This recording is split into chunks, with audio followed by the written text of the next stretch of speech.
Imagine the Paris Salon of 1898. The air is thick with the scent of expensive perfume and the quiet murmur of the elite. Hundreds of paintings cover the walls, proper, academic, and perfectly safe. But there's one frame that causes the crowd to freeze. A woman, completely naked, emerges from the black depths of a well. She holds a mirror in her hand, reflecting a blinding light, and her gaze is so restless, so direct, that it feels as if she is accusing every single person in the room. This is truth emerging from a well. And in 1898, truth was the most dangerous word in France. At this very moment, the country is tearing itself apart. The Dreyfus affair has split society into two warring camps. Families are breaking up, friends are turning into enemies, and the newspapers are screaming about conspiracy, treason, and a massive government cover-up. Just days before this salon opened, Émile Zola published his legendary J'accuse, openly calling the state a liar. And then, this painting appears. For everyone in that hall, it wasn't just art, it was a political explosion. Truth wasn't just coming out of a well. She was coming for those who thought they could bury the facts forever. But here is the real mystery.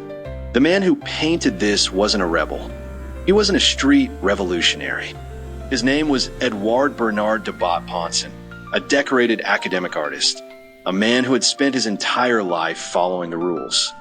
How did a soldier of the system, a man raised to remain silent and precise, suddenly decide to risk his entire career to take a side? And how did this specific canvas end up hanging in the study of Émile Zola himself, becoming the ultimate symbol of the struggle for justice? To understand that, we have to look at the man before the scandal. Born in 1847 in Toulouse, Edouard was a star student of the elite system. His mentor was Alexander Cabanel, the most powerful artist in France, who taught him, an artist should never shout. An artist must be precise. Debat-Ponsan obeyed. He built a perfect, quiet career. But then came the year 1870, the Franco-Prussian War. Debat-Ponsan volunteered for the front, and he returned a changed man. His gaze became harsher. He saw reality for what it was, without the beautiful filters of the Paris Salon. For years, he remained part of the official art scene, the ideal path with no risks, until the day his conscience finally collided with his career. What made this silent artist finally speak out? We will find the answer in the hidden details of his life. And if you want to discover more incredible stories like this, take a look at our library. From forgotten masters to world-shaking masterpieces, there's so much more for you to explore here. Subscribe to join our journey through the secrets of art. Now, imagine a completely different scene. Forget Paris. Forget the Salon. Forget the loud political shouting in the streets. Instead, feel the steam, the heavy, humid heat, the absolute silence. You are in a dimly lit space where soft light slides across bare skin. People here aren't posing for a portrait. They simply exist. It's not a photograph, and it's certainly not what anyone expected from a safe, academic painter. This is The Massage, a scene in a hammam, painted in 1883. And yes, this is the work of the same Edouard Debat-Ponsan. Wait, how did a disciplined student of the Academy end up here? To understand, we have to go back a few years. After his early success at the Salon, Debat-Ponsan became an artist the state could trust. His large-scale historical works, like The Daughter of Jephthah, were perfect, classical, tragic, and technically flawless. But Debat-Ponsan wasn't satisfied with perfection. He wanted life. In 1877, a grant took him to Italy for a year. There, he studied the human body, not as an ideal statue, but as living, breathing flesh. He absorbed the elegance of Angora and the raw, earthy honesty of Millet. This is where his unique style was forged. A meticulous realism combined with a symbolism that doesn't scream, but lingers in your mind. Upon his return, people became more important to him than plots. But history has a way of pulling you back in. In 1880, he painted a chilling scene. one morning at the gates of the Louvre. It shows Catherine de' Medici, dressed in cold black, calmly looking down at the piles of corpses after the St. Bartholomew's Day massacre. On the surface, it's a history lesson. In reality, it was a brutal commentary on power and the weight of responsibility. It was a warning. And then came the sharpest turn of his career. In the early 1880s, Debat-Ponsan traveled to Constantinople, the city of blinding light, deep shadows, and ancient rituals. What he saw there wasn't the fairy tale East other painters were selling. He saw the intimacy of daily life without the theater. The result was the massage. It wasn't scandalous because of the nudity. It was unsettling because of its honesty. No fake exoticism, no caricature, just the density of the moment and a profound respect for reality. While some critics praised his boldness, others feared he was drifting too far from pure academic art. But Debat-Ponsan was already moving beyond their labels. Between his Oriental scenes and his honest depictions of French peasant life, showing work, fatigue, and the silence after a long day, he was balancing on a thin line. He was caught between the elegance of his Minter Cabanel and the raw power of Courbet. By this point, Debat-Ponsan had mastered how to show the body. He had mastered how to show reality without filters. So, when the very fabric of French society began to tear apart at the end of the century, he couldn't just look away. An artist who has learned to look at the world honestly can no longer remain silent. That famous painting of truth emerging from the well, it wasn't a sudden fluke. It was the inevitable explosion of a man who had been preparing to speak his mind for 20 years. Next, we will see the moment he finally stepped into the light, not with a brush of color, but with a weapon of truth.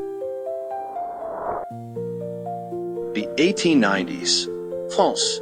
On the surface, everything looks stable. But underneath, a tension has been building for years, waiting for a single spark to set the country on fire. In 1894, that spark arrived. A French army officer named Alfred Dreyfus was accused of treason. A quick trial, a guilty verdict, public disgrace. For the state, the case was closed. But for society, the nightmare was just beginning. By the end of the decade, France was no longer a single nation. It was a battlefield. Newspapers chose sides. Politicians manipulated the facts or stayed silent. Families stopped speaking to one another, and arguments turned into riots in the streets. It is at this exact moment that Edouard Debat-Ponsan returns to the Paris Salon. The year is 1898. This date is critical because in early 1898, the great writer Émile Zola published his legendary open letter, J'accuse, directly accusing the government of lies and forgery.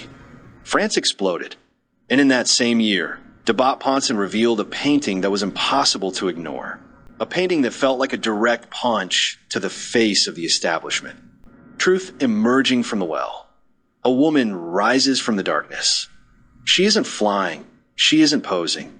She's climbing out, slowly, painfully, and inevitably. For the public, the message was crystal clear. This is the truth that you tried to bury. This is the truth you thought would never see the light of day. And here she is. But here is the most important part. Debat-Ponsan explained nothing. He didn't write manifestos. He didn't give angry interviews. He spoke the only language he knew perfectly, the language of allegory. That is why the painting was so powerful. You couldn't ban it. You couldn't formally arrest the artist for it. But you also couldn't look at it and pretend you didn't understand exactly what it meant. For an academic painter, this was a massive risk.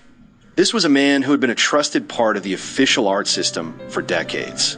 He had everything to lose, but Debat-Ponsan had already walked a long road.